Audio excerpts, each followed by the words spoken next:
Dans cet exercice, on voudrait exprimer le cosinus de l'angle MNO dans le triangle rectangle MNO rectangle en haut. La première chose à faire, c'est de nommer chacun des trois côtés du triangle.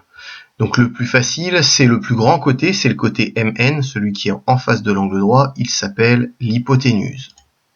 Ensuite, on va par exemple nommer le côté MO, c'est celui qui est en face de l'angle MNO, en face du sommet N, ça s'appelle le côté opposé à l'angle MNO.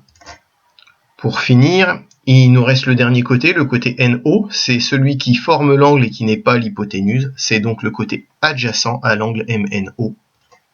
Donc une fois qu'on a trouvé les noms de chacun des trois côtés du triangle, on va utiliser le moyen mnémotechnique, le CASOTO-A, afin de savoir ce dont on a besoin en fait pour le cosinus, puisqu'on nous demande le cosinus.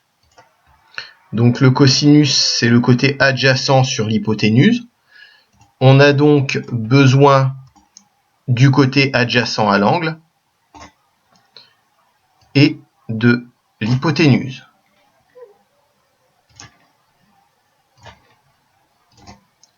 Cosinus MNO, c'est donc la longueur du côté adjacent divisé par la longueur de l'hypoténuse. Et si on remplace ici les longueurs avec les lettres, on a donc le cosinus MNO qui est égal à NO sur MN. NO étant le côté adjacent et MN l'hypoténuse. Plus tard, on verra qu'on remplacera ces longueurs par des nombres et éventuellement la mesure de l'angle par un nombre en degrés.